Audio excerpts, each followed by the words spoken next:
नेताजी नमस्कार में आपका स्वागत है। मैं हूं मोहित राज दुबे। आज मैं उस खबर के पीछे की कहानी बताऊंगा जिसने नागपुर से लेकर दिल्ली तक सियासी पारा गर्म कर दिया, जिसको लेकर हर बड़े नेता ने अपनी अपनी प्रतिक्रिया दी। किसी ने अपना दामन बचाने की कोशिश की तो किसी ने सरकार पर निशाना साधने का काम किया। दरअसल आज हम बताने जा रहे हैं नागपुर में हिंसा क्यों हुई, उसके पीछे की असल कहानी क्या है। नागपुर आरएसएस का हेडक्वार्टर है और हेडक्वार्टर के आसपास आखिर औरंगजेब को लेकर क्यों हिंसा हो गई। आखिर बीएचपी के लोग जब प्रदर्शन कर रहे थे तो दो पक्षों में हिंसा कैसे हो गई, कैसे नागपुर के भीतर आगजनी हो गई, किस तरीके से मोहल्लों में घुसकर गाड़ियों को तोड़ा गया। दरअसल औरंगजेब को लेकर दिल्ली से लेकर नागपुर तक महाराष्ट्र के भीतर अलग अलग सियासी दलों के नेता निशाना साधते रहे हैं, उनके अस्तित्व को लेकर सवाल उठाते रहे। अचानक नागपुर में बीएचपी के लोगों ने यह तय किया कि प्रदर्शन किया जाए और प्रदर्शन के दौरान हिंसा हो गई और एक कहानी बनने लगी कि वहां पर औरंगजेब के साथ साथ कुछ इस्लामिक जो है आयतों को लेकर भी बात होने लगी, लेकिन उसको कोरी अफवाह आखिर में बता दिया गया। उसी को लेकर वहां पर प्रदर्शन हुआ। प्रदर्शन के बाद जो है आगजनी हो गई, गाड़ियों को जला गया, धू कर कर नागपुर के भीतर, नागपुर शहर के अंदर गाड़ियां जलने लगी। जब जलने लगी तो नितिन गडकरी जो देश के केंद्रीय मंत्री हैं, नागपुर से सांसद हैं, वो सामने आए। उन्होंने कहा कि अफवाह है, घरों से मत निकलिए, हिंसा मत कीजिए। दरअसल नागपुर के बारे में आपको ये भी समझना होगा कि नागपुर सिर्फ नितिन गडकरी की नगरी नहीं है, नितिन गडकरी का इलाका नहीं है, बल्कि सूबे में जो मौजूदा वक्त में महाराष्ट्र के मुख्यमंत्री हैं देवेंद्र फडणवीस, उनका भी गृहनगर है। वहीं से वो विधायक चुनकर आते हैं। लिहाजा कहीं ना कहीं सवाल ये उठने लगा कि मुख्यमंत्री के गृहनगर में भी अगर ये हाल है तो आप समझ सकते हैं कि महाराष्ट्र के भीतर क्या होगा। दरअसल कहा जाता है कि अगर इतिहास कुरोदोगे तो जख्म तो निकलेगा ही, जख्म तो मिलेगा ही।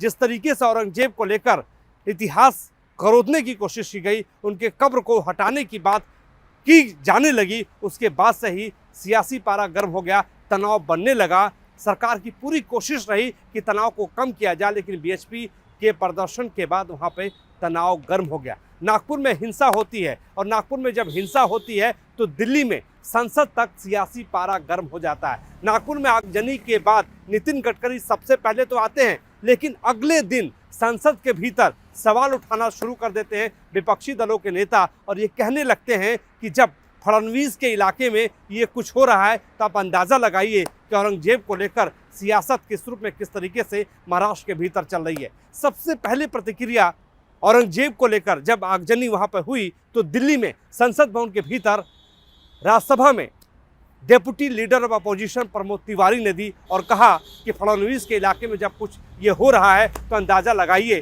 कि महाराष्ट्र में कानून व्यवस्था का क्या हाल होगा। सुनिए प्रमोद तिवारी ने क्या कहा। प्रमोद जी, पहला सवाल कि नागपुर में जो हिंसा हुई है, कसूरवार कौन है, क्या चाहते हैं आप?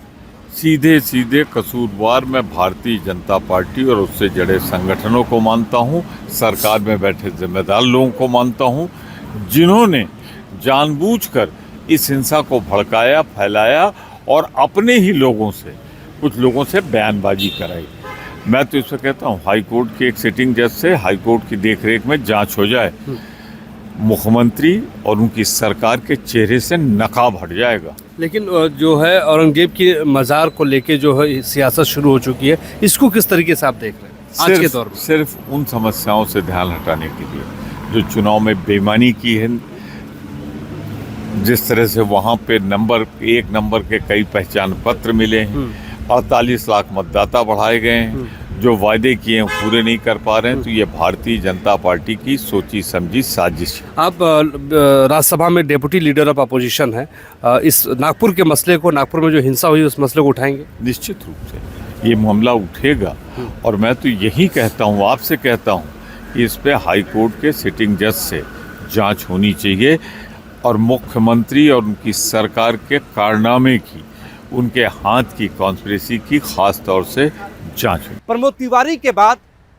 हमने बात की महाराष्ट्र के पूर्व मुख्यमंत्री अशोक चौहान से। पहले वो कांग्रेस के बड़े नेता रहे और कांग्रेस की सरकार में ही वो मुख्यमंत्री रहे, लेकिन कांग्रेस का हाथ छोड़कर वो भारतीय जनता पार्टी में है। उन्होंने भी सवाल उठाया कि हाँ, बख्शा नहीं जाना चाहिए। जिन लोगों ने आगजनी की, जिन लोगों ने नागपुर को कलंकित करने का काम किया, उन्होंने कहा कि कार्रवाई होनी चाहिए। सरकार की कहीं ना कहीं विफलता है। अशोक चौहान ने सरकार के कानून व्यवस्था पर सवाल उठाते हुए कहा कि कसूरवारों को बख्शा नहीं जाना चाहिए। सुनिए सूबे के पूर्व मुख्यमंत्री अशोक चौहान ने क्या कहा। अशोक जी, क्या कहेंगे, नागपुर हिंसा को लेकर क्या सोच रहे हैं?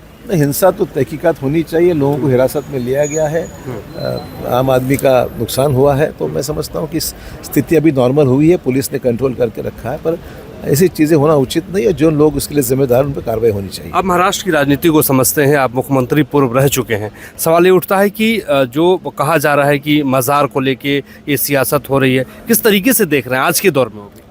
देखिए, आज जो भी चीज़ें इतिहास में लिखी गई हो, जो चीज़ें है वो है, हिस्टोरिकल फैक्ट जो है वो है, उसका समर्थन तो, गलत चीज़ों का समर्थन तो कोई भी नहीं करेगा। इसलिए औरंगज़ेब की नीतियाँ, औरंगज़ेब की उस वक्त की जो भी उन्होंने क्रूरता की है हमारे देश के ऊपर, वो तो जग जाहिर है, हिस्ट्री में लिखा ही गया है, तो उसका समर्थन कौन क्यों करेगा? आप क्या डिमांड कर रहे हैं जो नागपुर में हिंसा हुई है? उसकी तहकीकात होनी चाहिए और जिम्मेदार जो दंगा हुआ उसकी जिम्मेदारी निश्चित करके उसके ऊपर कानूनी कार्रवाई होनी चाहिए। अशोक चौहान के बाद भारतीय जनता पार्टी से लोकसभा सांसद अनूप धोत्रे, अकोला से भारतीय जनता पार्टी के सांसद हैं, उन्होंने तो सीधे तौर पर विपक्षी दलों पर ही सवाल उठाना शुरू कर दिया कि जिन लोगों ने हिंसा की है उन्होंने कभी कहीं ना कहीं जो है चुनाव कांग्रेस पार्टी से या विपक्षी दलों से लड़ा है। यानी सीधे तौर पर वो कांग्रेस पर आरोप लगाते हुए नजर आए। उन्होंने जो है ये तो नहीं कहा कि कौन सी पार्टी ने उनको टिकट दिया, लेकिन उनका ये कहना था कि विपक्षी दलों ने उनको टिकट दिया है जिन लोगों ने नागपुर के भीतर हिंसा किया। सुनिए अनूप धोत्रे ने क्या कहा। अनूप धोत्रे जी, इतिहास को कुरोदोगे तो जख्म तो आएगा ही। नागपुर को जख्म मिला, मानते हैं? नागपुर को जख्म नहीं मिला है। जख्म की मरहम पट्टी करने वाले अमित शाह और हमारे जो स्टेट के सीएम है, जो हमारे स्टेट के होम मिनिस्टर है, वो सही तरीके से जानते हैं। इसे एग्जाम्पल हम श्रीनगर और जम्मू एंड कश्मीर में ले सकते हैं कि वहाँ पे कई हिंसा हुई थी, चाहे वो आर्मी वालों पे पत्थरबाजी हो, चाहे वो लोगों पे करना हो। लेकिन नागपुर में जो हुआ उसको लेकर क्या वही मैं कहूँगा कि हमारा जो 300-400 साल पुराना इतिहास है, जो कहा जाए कि इसको कबर को क्यों पॉलिटिकल इशू किया जा रहा है, तो ये इसीलिए किया जा रहा है कि ये जो तानाशाह थे और ये कल की जो भी वारदात है उसका कोई रीज़न नहीं है। जो हिंसा होती है वो कोई मुस्लिम लोग नहीं करते हैं, ये पॉलिटिकल पार्टीज लोग अपनी पॉलिटिकल रोटियां सेकने के लिए करते हैं। और कांग्रेस पे मेरा एक आरोप है कि ऐसे लोगों को कांग्रेस एमएलए और एमपी का टिकट देती है। लेकिन अनूप जी, भूत जरूरी है, पास्ट जरूरी है कि प्रेजेंट जरूरी है या फ्यूचर जरूरी है? पास्ट से हमें सीख लेना बहुत ज़रूरी है और इस सीख को, उस पास्ट की गलती को सुधारना उससे भी ज़्यादा ज़रूरी है और इसी दिशा में हम जा रहे हैं। लेकिन आपने गलती सुधारी तो हिंसा हो गया। गलती सुधारी तो हिंसा नहीं हुई। हिंसा प्लान करके कुछ पॉलिटिकल, कौन लोग हैं पॉलिटिकल?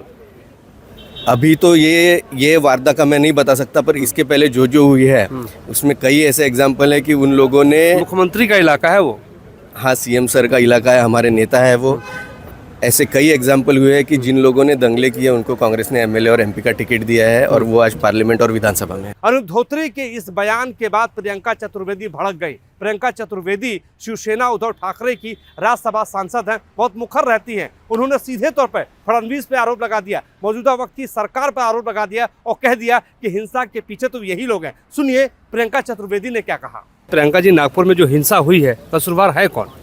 सिर्फ और सिर्फ वहाँ झूठी गठबंधन, वो है एकनाथ शिंदे, वो है अजीत पवार जी और वो है देवेंद्र फडणवीस। आज कौन सी कॉन्स्टिट्यूंसी में, किसकी कॉन्स्टिट्यूंसी में हुआ है? ये होम मिनिस्टर, मुख्यमंत्री की कॉन्स्टिट्यूंसी। खुद नितिन गडकरी ने आकर कहा है कि नागपुर में कभी इस तरीके का माहौल नहीं बना है। जो ये डबल इंजन की बात करते हैं, डबल डिजास्टर बनाकर महाराष्ट्र में काम कर रहे हैं, ये शर्मनाक है। ये सिर्फ और सिर्फ ये लोग जिम्मेदार हैं। भड़काऊ भाषण से लेकर भड़काऊ बातें की, जनता को उकसाया, फिर वीएचपी और बजरंग दल जो उनकी बी टीम है उनको भड़का कर इस तरीके का माहौल बनाया है। लेकिन अब आप क्या मांग करते हैं, संसद में उठाएंगे इस मसले को? बिल्कुल उठाएंगे। महाराष्ट्र के खिलाफ जो रणनीति बन रही है, राजनीति दिल्ली के ये सरोकार बनकर कर रहे हैं, उसको हम होने नहीं देंगे। इन नेताओं के बयानों से ये साफ हो रहा है कि औरंगजेब के कब्र की जो कहानी है, जो सियासत है, वो खत्म होने वाली नहीं है। जैसे इससे चुनाव नजदीक आते हैं, चुनाव के नजदीक आने के साथ साथ जो है सियासत औरंगजेब से लेकर बाबर तक होने लगती है। मौजूदा सूरत हाल में महाराष्ट्र के भीतर कोई चुनाव तो नहीं है, लेकिन आसपास चुनाव है, बिहार के भीतर चुनाव है। तो क्या औरंगजेब के कब्र की आग की जो कहानी है, जो वहाँ पर उसके बाद हिंसा हुई, वो क्या बिहार तक पहुंचेगी, दूसरे राज्यों तक पहुंचेगी, ये तो देखने वाली बात होगी। लेकिन हाँ, फडणवीस ने सीधे तौर पर यह बात कह दी कि जो भी आगजनी और हिंसा करने वाले लोग हैं उनको बख्शा नहीं जाएगा, उन पर सख्त से सख्त कार्रवाई होगी। नितिन गडकरी जो केंद्रीय मंत्री हैं, उनको भी पता है कि नागपुर आरएसएस की नगरी है, उनकी नगरी है, उनको डेवलपमेंट पर बात करनी होगी, ना कि जो है जिस तरीके से वहाँ पर हिंसा हुई है। अभी हिंसा को लेकर सियासत तो जारी है, लेकिन असल सवाल यही है कि हम पुराने इतिहास को करोद कर वर्तमान तो नहीं खराब कर रहे हैं, भविष्य तो नहीं खराब कर रहे हैं। इन्हीं बातों को हम छोड़ते हुए आज के लिए बस इतना ही कहेंगे। हमारे सहयोगी विकास कुमार राय आपको दिखा रहे थे कि जो है किस रूप में, किस तरीके से जो है महाराष्ट्र और के नागपुर के भीतर हिंसा हुई और उस हिंसा के बाद दिल्ली में सियासी पारा गर्म हुई। आज के लिए बस इतना ही, मुझे दीजिए इजाज़त, नमस्कार।